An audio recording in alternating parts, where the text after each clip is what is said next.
33వ అధ్యాయం మొదటి 10 వచనములను మనం ధ్యానం చేద్దాం.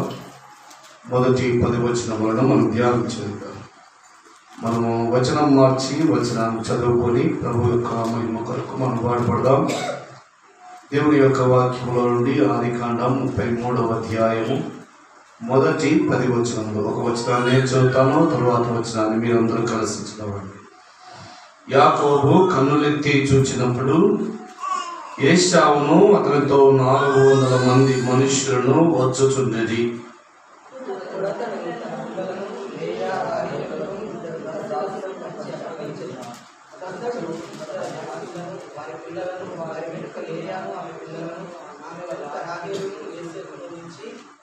తాను వారి ముందర వెలుచు తన సహోదరుని సమీపించే వరకు 7 మార్లు నేలను సాగిలపడెను.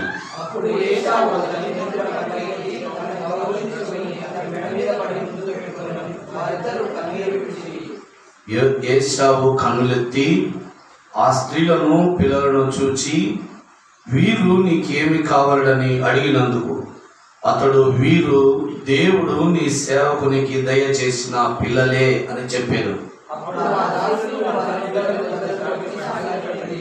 లేయాయు ఆమె పిల్లలను దగ్గరకు వచ్చి సాగిలపడిది. ఆ తరువాత యోసేపును రాహేలును దగ్గరికి వచ్చి సాగిలపడిది.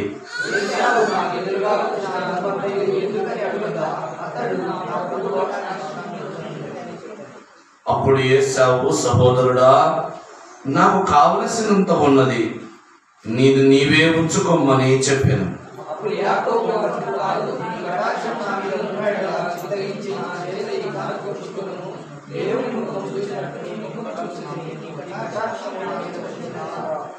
చాలా చిన్న ప్రార్థన చేస్తాం. మహాపరిశుద్ధుడా, దయగలిగిన మా తండ్రి, మీకు స్తోత్రం నాయన. మీరు ఇచ్చిన వాక్య సత్యాన్ని బట్టి మీరు స్తుతిస్తా ఉన్నాం. ఈ వాక్య భాగం ద్వారా మాతో మీరు మాట్లాడవలనని, మీరు మాకు నేర్పవలనని ఉద్దేశించిన పాఠాన్ని మీరు మాకు నేర్పించాలని ప్రార్థన చేస్తా ఉన్నాం. వినగలిగే మాకు గ్రహింపగలిగిన శక్తి దయచేయండి. వివేచించే మనస్సులను గ్రహించండి. దేవా, మీ నామమునకు మహిమకరముగా మీరే వాడుకుని దీవించి ఆశీర్వదించడం. మా ప్రియ రక్షకుడు యేసు ప్రభువు శ్రేష్ఠ నామమున ప్రార్థించి వేడుకుంటున్నాము తండ్రి, ఆమేన్. పరిశుద్ధమైన దేవుని వాక్యాన్ని మనం చదువుకున్న వాక్య భాగములో ఏశావు, యాకోబు అను 2 అన్నదమ్ములను మనము చూశాం. ఏశావు పెద్దవాడు, యాకోబు చిన్నవాడు. వీరి చరిత్ర మనకు బాగా తెలుసు. ఏశావును యాకోబు మోసగించి జ్యేష్ఠ భాగాన్ని సంపాదించుకున్నాడు. మోసగించడం అంటే, జ్యేష్ఠ భాగాన్ని పోగొట్టుకోవడం అంటే అంత సులభతరమైన విషయం కాదు.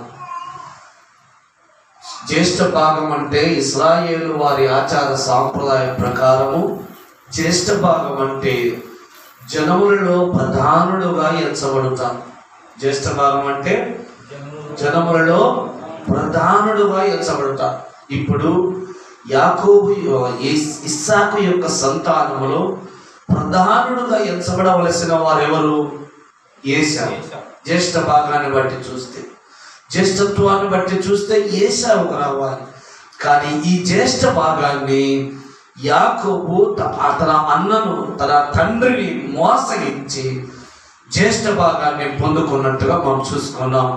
ఆ సంగతి అంతా మనకు బాగా తెలుసు.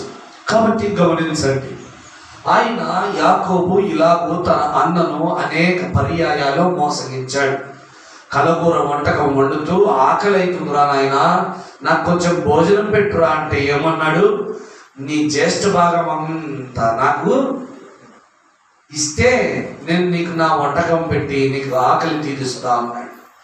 నేను ఆకలితో చచ్చిపోయేలాగున్నానని, ఒక పూట ఆకలికి ఓర్చుకోలేక, భరించలేక ఏం చేశాడు ఏశావు? తన ఆస్తి అంతటిని, జ్యేష్ఠ భాగం అంతటిని యాకోబునకు రాసిచ్చేశాడు. అలాగే తన తండ్రి ద్వారా తనకు జ్యేష్ఠుడుగా రావలసిన ఆశీర్వాదము యావత్తును కూడా యాకోబు తన దేహంపై గొర్రె చర్మము కప్పుకొని తన తండ్రిని మోసగించి తన అన్నయ్యైన ఏశావునకు రావాల్సిన, తండ్రి నుండి తన అన్నయ్యైన ఏశావునకు రావాల్సిన ఆ శ్రేష్టమైన ఆశీర్వాదములన్నిటినీ తన తండ్రిని మోసగించి సంపాదించుకున్నాడు యాకోబు. ఈ సంగతి అంతా మనకు బాగా తెలుసు. ఇలాగూ తన జ్యేష్ఠ భాగాన్ని కొట్టేశాడు. తన తండ్రి వలన తనకు రావాల్సిన దీవెన ఆశీర్వాదములను మోసపూరితముగా యాకోబు సంపాదించాడు.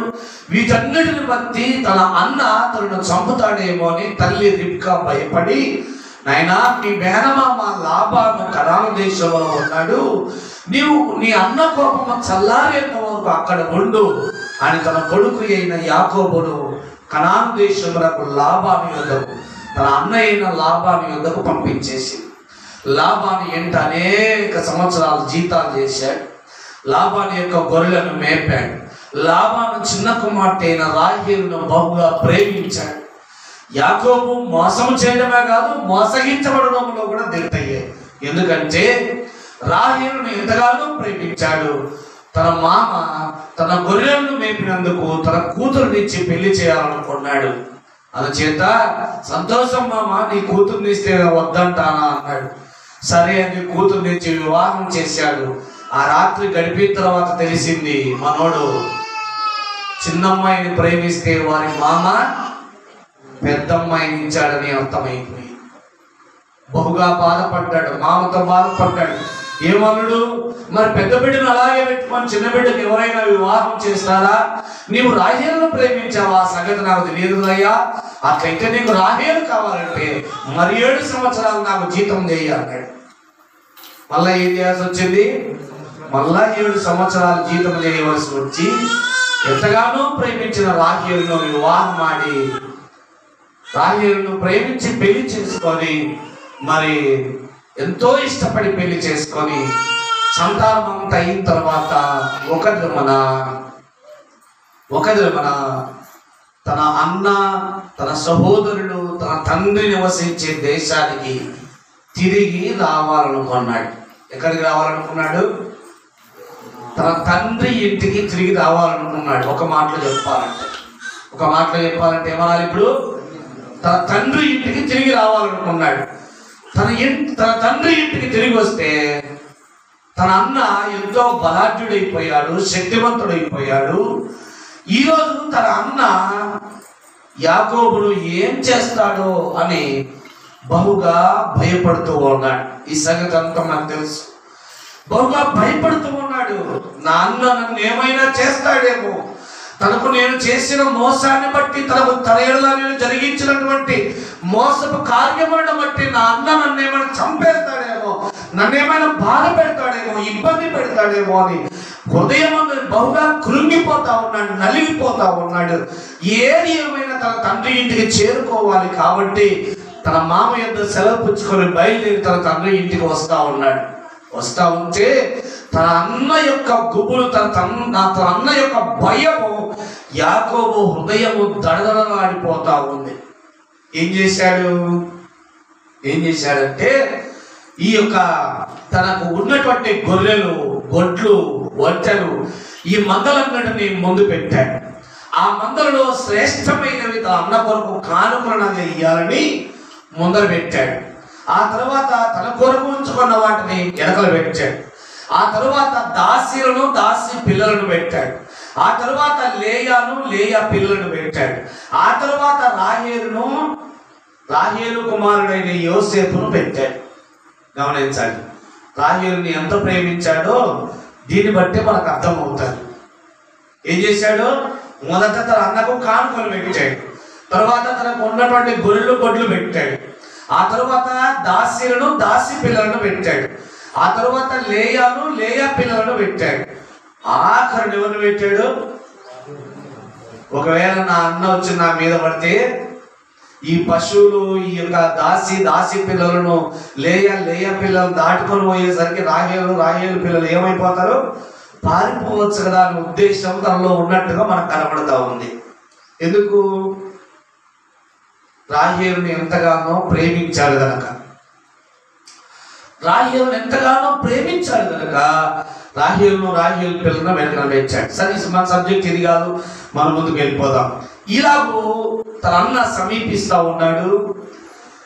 యాకోబు గుండెల్లో ఏం పరిగెత్తా ఉన్నాయి? రైళ్లు పరిగెత్తా ఉన్నాయి. అన్న వచ్చేవాడు సాధారణంగా రాగా ఎట్లొస్తా ఉన్నాడు? 400 మంది మనుషులను వెంట పెట్టుకొని వస్తా ఉన్నాడు. ఎట్లా? 400 మంది మనుషులను వెంట పెట్టుకొని వస్తా ఉన్నాడు. చూడండి, ఇంకా మనోనికి ఎట్లుంటుందో గుండె మనం అర్థం చేసుకోవచ్చు. చూడండి, అంతేకాదు యాకోబును బాగా గమనిస్తే తన అన్నను సమీపించేసరికి 7 మార్లు నేల సాష్టాంగ నమస్కారం పెట్టాడు. ఎన్ని మార్లు? ఎవరు ముందర? తన అన్న ఏశావు ఎదుట 7 మార్లు సాష్టాంగ నమస్కారం పెడతా ఉన్నాడు. అన్నను సమీపించేసరికి అన్న సమీపించాడు. ఏది ఏమైనప్పటికీ ఎన్ని ప్రయత్నాలు చేసినా తన తండ్రి ఇంటికి మాత్రం వెళ్ళాల్సిందే, తప్పదిగా. అయితే తన అన్న సమీపించకొద్ది భయపడిపోతా ఉన్నాడు, వణుకుతూ ఉన్నాడు. తన అన్న ఎదుట 7 మార్లు సాష్టాంగ నమస్కారం చేశాడు. ఎన్నో తిప్పలు పడతా ఉన్నాడు. తన అన్న కటాక్షం కొరకు, తన అన్న దయ కొరకు, తన అన్న తనను క్షమించి తన తమ్ముడిగా స్వీకరించాలని ఎన్నో ప్రయాసలు పడతా ఉన్నాడు. తన కొరకు శ్రేష్టమైన కానుకలు సిద్ధపరిచాడు, శ్రేష్టమైన అప్పలములను సిద్ధపరిచాడు, శ్రేష్టమైన వాటిని తన అన్న కొరకు సిద్ధపరిచాడు. తాను కూడా తన అన్న ఎదుట 7 మార్లు సాష్టాంగ నమస్కారం చేశాడు. తన అన్న సమీపించే కొద్ది నా ప్రభు, నా ప్రభు, నా యజమానుడు అని అన్నాడు. గమనించండి, అన్న ఏది ఏమైనప్పటికీ 400 మంది పరివారంతో దగ్గరకు వచ్చి తమ్ముని మెడ మీద పడి ముద్దు పెట్టుకున్నాడట. ఏం పెట్టుకున్నాడట? తమ్ముని మెడ మీద పడి ముద్దు పెట్టుకున్నాడు. ముద్దు దేనికి సూచన?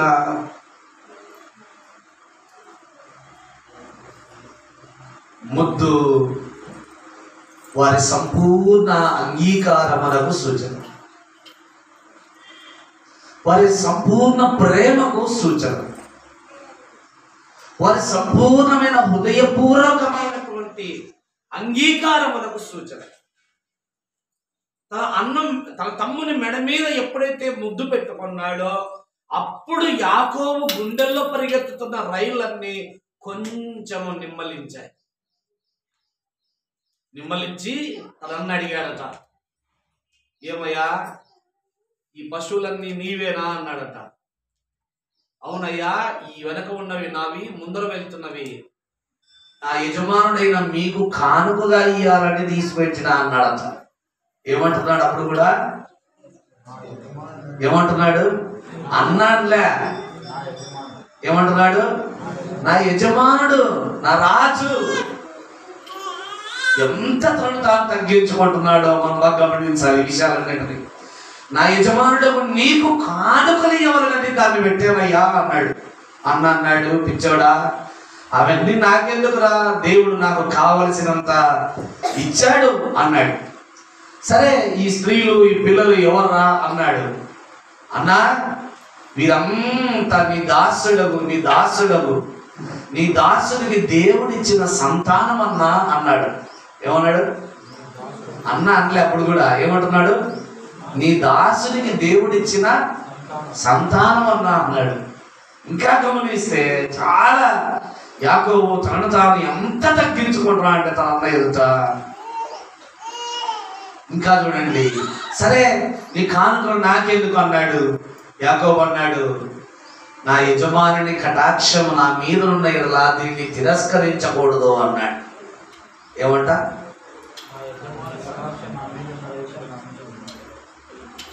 చూడండి, ఆ మాట చదవండి. 10వ వచనం. అప్పుడు యాకోబు ఇట్లు కాదు, నీ కటాక్షము నా మీద ఉన్న ఎడలా చిత్తగించి నా చేత ఈ కానుక పుచ్చుకొను. ఎవరి ముఖము?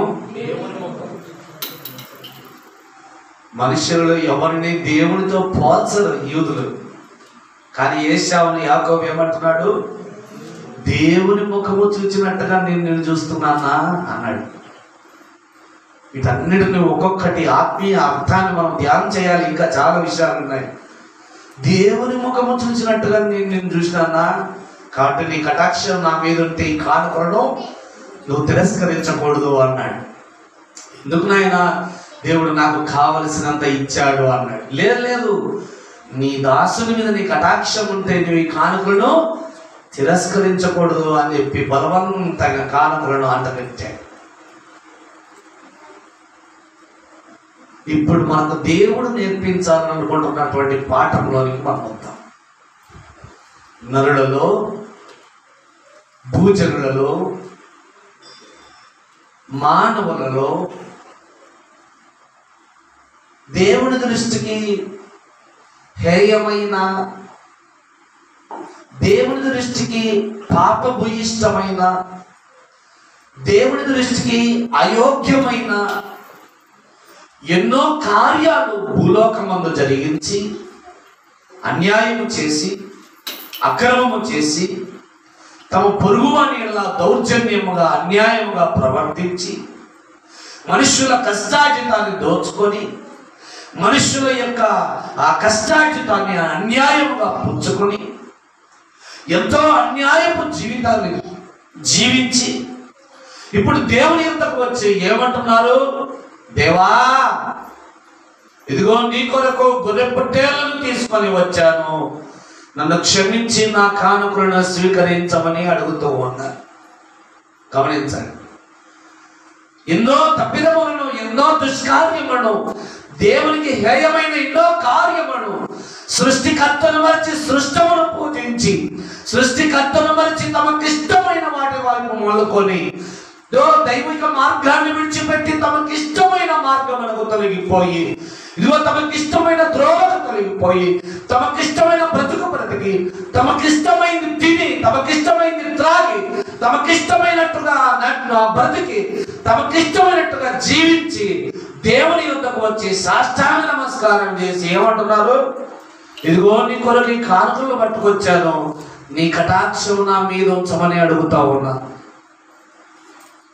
సేమ్ ఎట్లయితే యాకోబు ఏశావు యొక్క సాష్టాంగ నమస్కారం చేశాడు, ఏశావు యొక్క కటాక్షం కొరకు ఎలాగైతే యాకోబు కానుకలను సమర్పించాడో అలాగనే దైవిక కటాక్షము కొరకు, దైవ కటాక్షము కొరకు, దేవుని కృపా కనికరముల కొరకు, దేవుని యొక్క దయాదాక్షిణ్యముల కొరకు నేడు నరులలో, మానవులలో, ప్రతి విధమైనటువంటి మనుష్య జాతిలో చేస్తున్నటువంటి పని ఏమిటంటే, తాము సంపాదించిన వాటిలో, తాము కూడబెట్టుకున్న వాటిలో కొంత తీసుకొచ్చి దేవుని కరుణా కటాక్షముల కొరకు, దేవా ఇది తీసుకొని మా ఎడల దయ చూపు, దేవా ఇది అంగీకరించి మా ఎడల కనికరము చూపమని అనేక మంది దైవిక సంబంధమైన దీవెనల కొరకు, శారీరక సంబంధమైన అర్పణలు అర్పించే దైవ దీవెనలను పొందుకోవాలని చూస్తూ ఉన్నాను. ఇలాగే దేవుని సన్నిధికి వస్తూ ఉంటారు. కాకపోతే దేవుడు ఏమంటున్నాడంటే, నాకేర నాయన, యెషయా గ్రంథం ఒకసారి చదవండి, పాత నిబంధనలోని యెషయా గ్రంథం 1వ అధ్యాయం.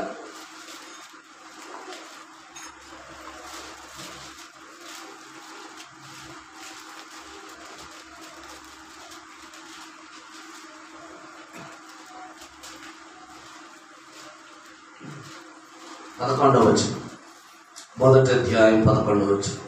యెహోవా సెలవిచ్చిన మాట ఇదే, విస్తారమైన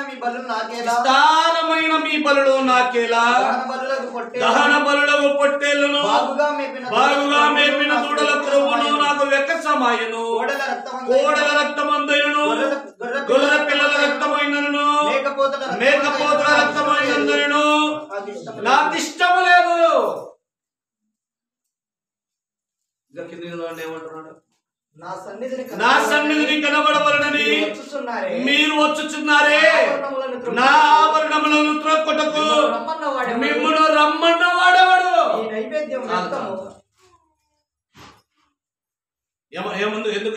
ఏమని వస్తున్నారట? నా సన్నిధిని కనబడవలనని. మనుషులు ఇలాగ అనుకుంటూ ఉన్నారు, దేవుని సన్నిధిలో కనబడవలనని గొర్రె పొట్టేలు అర్పిస్తే సరిపోతుంది, ఇంకా లోకములో ఉన్న ధనధాన్య సమృద్ధుల నుండి తీసుకొని వెళ్తే దైవ కటాక్షం మన మీద ఉంటది, దేవుని యొక్క కటాక్షం మన మీద ఉంటది. ఇలా అనేక మంది, చాలా మంది అనుకుంటా ఉన్నారు. చాలా మంది ఇలాగే మరి దేవుని యొద్దకు వస్తా ఉన్నారు. కొంతమంది బోధకులు దీన్నే బోధిస్తా ఉన్నారు. నీవు దేవునికి ఇవ్వకుండా ఎలాగ ఆశీర్వదింపబడతావు, నీవు దేవునికి ఇచ్చుతావు అంటున్నారు కొంతమంది. గమనించండి, దేవుని సన్నిధిని కనబడవాలని వచ్చుతున్నారు కానీ దేనితో వస్తూ ఉన్నారు?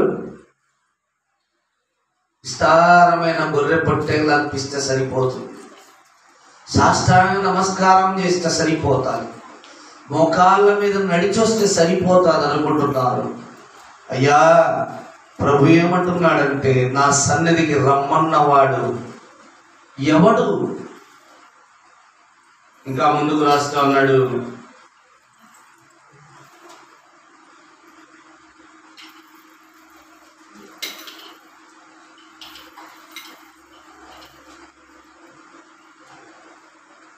చాలా సంగతులను ఇక్కడ రాసి పెట్టాడు. వాటన్నిటినీ మరి చదువు సమయం చాలదు కనుక మనము జ్ఞాపకం చేసుకోవాలి. దైవ కటాక్షము కొరకు నీవు నేను అర్పణములు అర్పించే అర్పణములు చాలవు.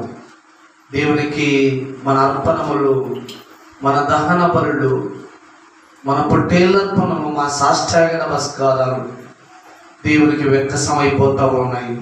యెషయా గ్రంథంలోని ప్రభు అంటాడు, మీ హృదయము నాకు దూరముగా, మీరు పెదవులతో నన్ను గనపరుచుచున్నారు కానీ, 53వ అధ్యాయం అనుకుంటా, మీరు పెదవులతో నన్ను గనపరుచుచున్నారు కానీ మీ హృదయము నాకు దూరముగా ఉన్నది అంటాడు. ఎంత గనపరుస్తున్నామట? యాకోబు ఏశావు అయిన తన అన్నయ్యని ఏశావు దేంతో గనపరచాలనుకున్నాడు? కానుకలతో కనపరచాలనుకున్నాడు. తన కటాక్షం కొరకు, తన దయా దాక్షిణ్యం కొరకు విస్తారమైన గొర్రె పొట్టేలు అర్పిస్తే సరిపోతుంది అనుకున్నాడు. అలాగే మానవుల్లో కూడా అనేక మంది ఇలాగ అనుకుంటున్నారు. తాము అర్పించుచున్న చిన్న చిన్న వాటికి, తాము అర్పిస్తున్నటువంటి చిన్న చిన్న కార్యములకే దేవుడు ముగ్ధుడై, దేవుడు ఆసన్నుడై, దేవుడు ప్రత్యక్షుడై, దేవుని ప్రత్యక్షత మన మీద ఉండి ఆయన కరుణా కటాక్షం మన మీద చూపుతున్నాడని అనుకుంటున్నారు. కానీ ప్రభు ఏమంటున్నాడంటే, మీరు పెదవులతో గనపరుచుతున్నారు కానీ మీ హృదయం ఎక్కడుంది? ఏం కావాలట ఆయనకి? మరి సామెతలు రాస్తూ భక్తుడు అంటాడు, నా కుమారుడా నీ హృదయము నాకిమ్ము అంటాడు. ఏమి ఇయ్యాలట? ఏమి ఇయ్యాలట? మన హృదయాన్ని ఇయ్యాలంట ఆయనకి. నా కుమారుడా నీ హృదయాన్ని నాకి, నా కుమారుడా నీ నా మాట ఆలకించేటట్టుగా చూడు. ఈ అర్పణములన్నిటిని గురించి యెషయా చెబుతూ ఆఖరిన ఒకే మాట అన్నాడు. చూడండి, యెషయా గ్రంథం 1వ అధ్యాయంలో 19వ వచనంలో, మీరు సమ్మతించిన మాట వినిన యెడల, 18 నుంచి చదవండి. యెహోవా ఈ మాట సెలవిచ్చుచున్నాడు, రండి మన వివాదము తీర్చుకొందుము. మీ పాపములు రక్తం వలె ఎర్రని వెరును, హిమముల వలె తెల్లబడును, కెంపు వలె ఎర్రని వెరును, గొర్రెబొచ్చు వలె తెల్లని వగును. మీరు సమ్మతించి నా మాట విని యెడల మీరు భూమి యొక్క మంచి పదార్థములను ఏం వింటే ఆయన మాట వింటే. మనం ఏం చేస్తా ఉన్నాం? ఆయన మాట మాత్రం వినకుండా, ఆయన మాట మాత్రము గ్రహించకుండా, ఆయన మాటకు మాత్రం లోబడకుండా, ఆయన మాటకు మాత్రం విధేయత చూపకుండా, ఆయన చిత్తానికి సంపూర్ణ విధేయత చూపకుండా, ఆయన ఉద్దేశం నెరవేర్చు వారముగా ఉండక, మన సొంత ఉద్దేశాలు నెరవేర్చుకొని, సొంత పద్ధతులు నెరవేర్చుకొని, సొంత కార్యముల ద్వారా, సొంత ఆలోచనల ద్వారా, సొంత అర్పణముల ద్వారా దేవుని సమీపించి, దేవా నీ కటాక్షము నా మీద ఉంచునాయనా అని అడుగుతా ఉన్నారు. కొండ మీద ప్రసంగంలో ప్రభువైన యేసుక్రీస్తు ప్రభువారు కూడా ఒక మాట అన్నారు. చూడండి, మత్తయి సువార్త 5వ అధ్యాయంలో,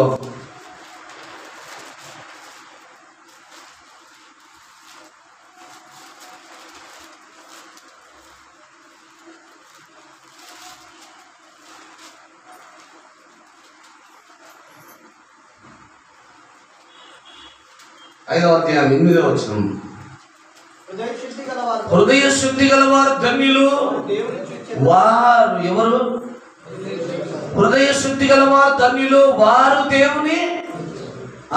దేవుని చూడవలనని ఈనాడు ఎన్నో అర్పణ సమర్పణలు మూట కట్టుకొని పరిగెత్తుకొని వెళ్తా ఉన్నారు. దేవుడు ఎవరిని చూస్తారంట? దేవుణ్ణి హృదయ శుద్ధి కలిగినటువంటి వారు. అయ్యా, దేవునికి కావలసింది నీ అర్పణ సమర్పణములు కాదు, కానీ దేవునికి కావలసింది నీకు చేతనైంది ఆయనకి ఇచ్చి ఘనపరిచి ఆరాధించినట్టు కాదు, కానీ దేవుని హృదయపూర్వకమైనటువంటి నీ హృదయాన్ని సంపూర్ణంగా ఆయనకి ఇచ్చివేయటే నీవు ఆయనకి ఇచ్చే సంపూర్ణమైన అర్పణ. నీ హృదయానుసారముగా ఆయన మాట విని నీ హృదయాన్ని దేవునికి ఇచ్చి దేవుని మాటకు ఇదే చూపేటట్టుగా నీ హృదయాన్ని కట్టుకొని బలపరుచుకొని బాధ్యతగా చూసుకొని నీ హృదయము దేవుని ఉన్నట్టుగా, నీ హృదయము దేవునికి భయపడినట్టుగా, నీ హృదయాలోచనలు దేవునికి ఇష్టమైనవిగా ఉన్నట్టుగా నీ హృదయాన్ని కాచుకొనుటయే ఆయన మాట వినుట. తద్వారా మాత్రమే నీవు దేవుని యొక్క కరుణా కటాక్షములను పొందుకోగలవు, కానీ లోక సంబంధమైన వాటన్నిటినీ ఇచ్చినను దేవుని యొక్క కరుణా కటాక్షాన్ని నీవు పొందుకోలేవయ్యా.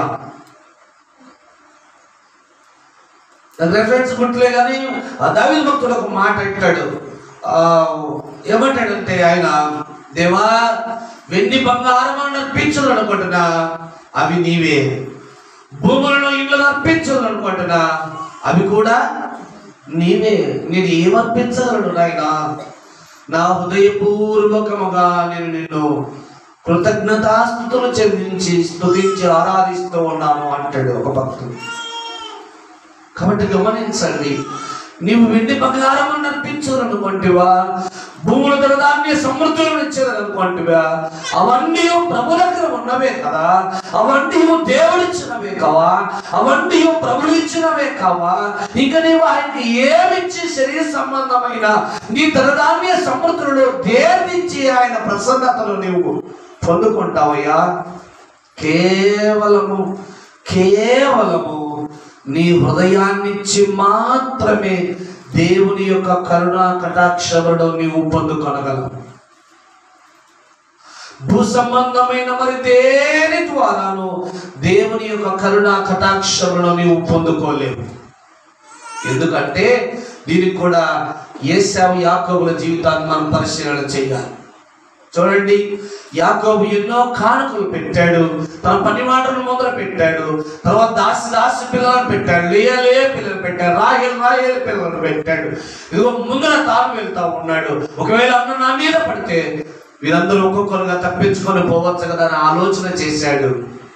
కాకపోతే తనను నిజముగా ఏం చేశాడు? ప్రేమించాడు. తనన్న నిజముగా తనను తన తమ్మునిగా అంగీకరించాడు.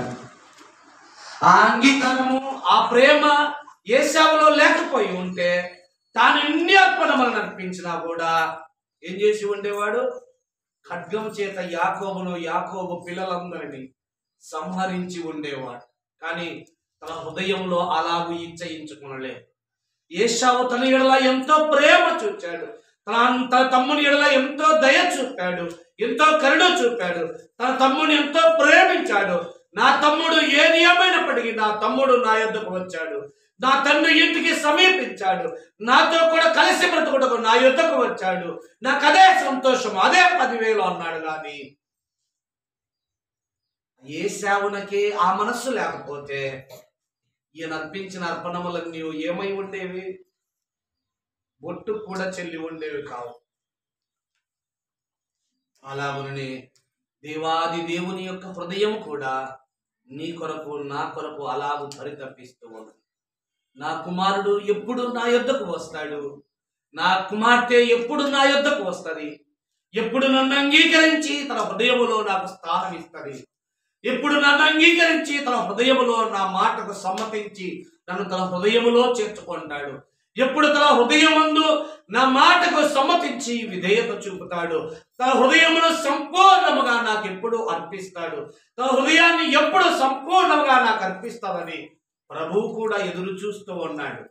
ఎదురు చూచటయే కాదు, ఏశావు ఎంత తన ఉద్రేకాన్ని, తన కోపాన్ని, తన యాకోబు యొక్క మోసకాంతరాన్ని ఎంత సహించి భరించి తన తమ్ముని సమీపించి మెడ మీద పడి ముద్దు పెట్టుకున్నాడో, అలాగునే దేవాది దేవుడు కూడా తన సమస్త వైభవాన్ని విడిచిపెట్టి, తన సమస్త కోపాన్ని మరచిపోయి, మానవుని ఎడల, మానవుడు త్రోవ తప్పి నడుచుచున్న మానవుని ఎడల తనకున్న కోపాగ్నినంతటిని అణుచుకొని దాన్నంతటిని ఒక పక్కకు తోసేసి తన ప్రియ కుమారుడైన యేసుక్రీస్తు ప్రభువాన్ని లోకానికి పంపి ఆయన భుజముల మీద మానవులందరి దోషములను, అతిక్రమములను, దేవునికి అవిధేయముగా చేసిన ప్రతి దుష్కార్యమును ఆ కుమారుడి మీద మోపి ఆ శిక్ష యావత్తు, ఈ మానవులు భరించవలసినటువంటి శిక్ష యావత్తు తన కుమారుడైన యేసుక్రీస్తు ప్రభువారి మీద మోపి